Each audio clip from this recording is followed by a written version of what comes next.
Ethiopian Prime Minister today warned about another war in Tigray. Who is fueling this conflict? Who could solve this issue? What did the Prime Minister say?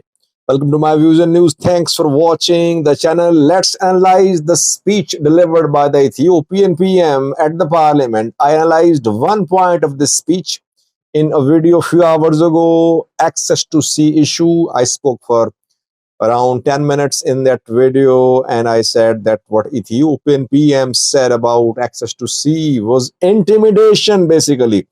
What did he say about Tigray, about internal situation in the Tigray region?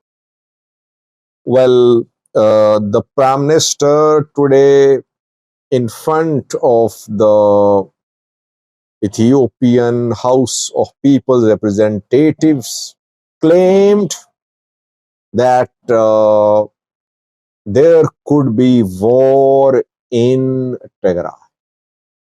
By the way, this statement by the Prime Minister should not be taken lightly. He's not raising and ringing false alarm. He's the Prime Minister. He knows the situation. Maybe he's part of the problem. But what he said should not be taken lightly. He said a war could erupt in Tigray. Why? He accused parties in Tigray of igniting a conflict. And he said that because of misunderstandings and because of false hopes of foreign support, groups in Tigray want to ignite another conflict.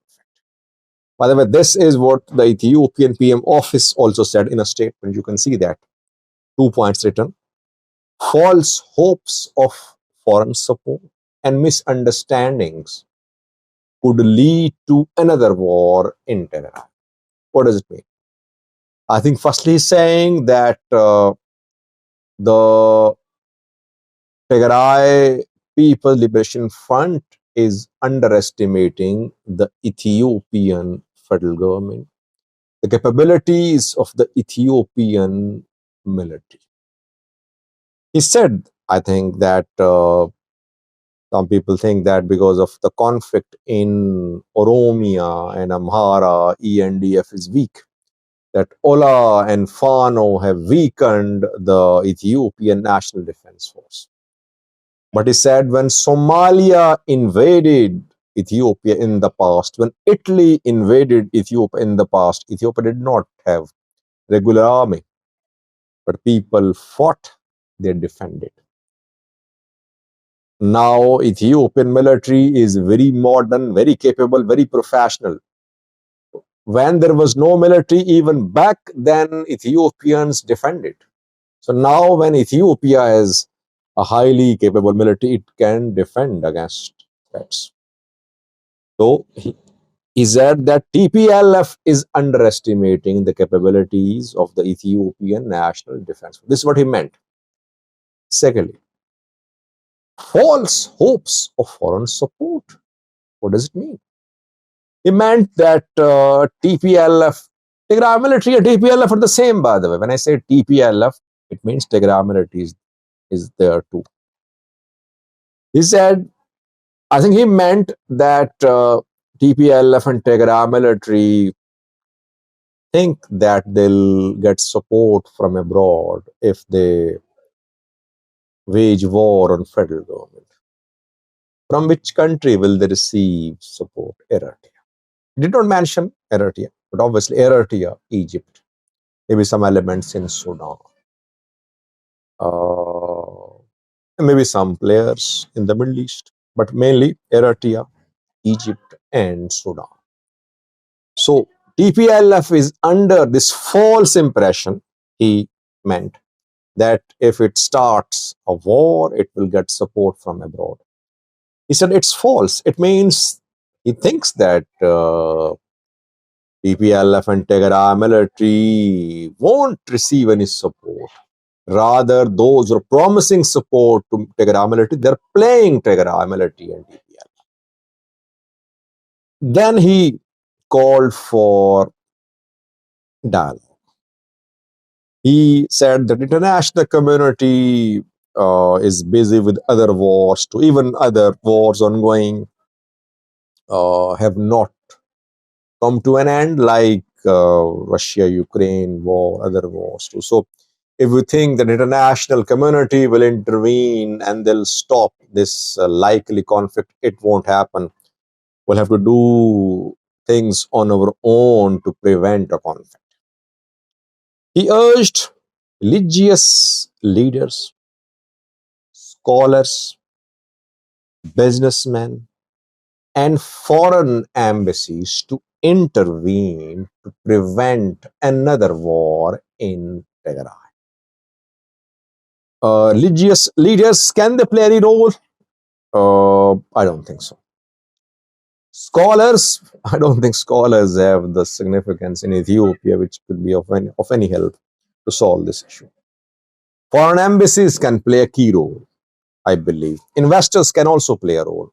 Tigrayan wealthy businessmen, other Ethiopian wealthy businessmen, they can play a role. He urged all these players to be active to prevent a war. I think he made it clear today that war could erupt anytime. What is needed is de-escalation. When I say all these things, that situation is very tense and we could see eruption of war in Volca, people say, Sajid, you are a conflict entrepreneur. You make up stories. Nothing is happening. You want a war. You make money. I analyzed the issues. I analyzed the military mobilization around Volcaid. And then I said, Volcaid is turning into a flashpoint. Heavy mobilization being seen there. Something should be done. Now, everyone is confirming that yes, TPLF, Tigray fighters are beefing up their presence around Volcaid. Eritrea sent forces to Hajar. Tigray military reorganizing itself in Sudan. Tekeze guards being established for several months. So now people acknowledge what I reported. What PM is saying is not uh, false, I would say. Situation is dire. He said, we don't want to fire a bullet on Tigray. He said the same about Eritrea. We don't want to fire a bullet at Eritrea. We want to solve the issue of access to sea through dialogue. At the same time, he said, access to sea is the issue of sovereignty for Ethiopia. The Prime Minister is not restoring TPLF status. He is not actively working to ensure the return of IDPs to Maravolka Sagate. He is deliberately restricting supplies of basic items to Tigray. So, if war erupts, we cannot say that it happened because of TPLF. Tigray People Liberation Front believes that its due political space is being denied by the federal government. Federal government wants to crush TPLF politically. And that federal government tried its best to divide TPLF through Getachew. Federal government failed. So I think situation is tense. All parties should call for dialogue. War is not solution. This is the narrative which people should try to spread. Instead of supporting Abiy or Debretsion or Varade, everyone should call for peace. I don't see any major role which could be played by uh, outsiders. I think only Americans are relevant. African Union, toothless, irrelevant. To some extent, EU relevant too. Main player is the US. And Trump wants business deals. So a lot now depends on Ethiopians themselves. They must prevent this war, and that can only be prevented if TPLF status is decided and the issue of Volkite is solved. Let's see what happens. Thank you for watching.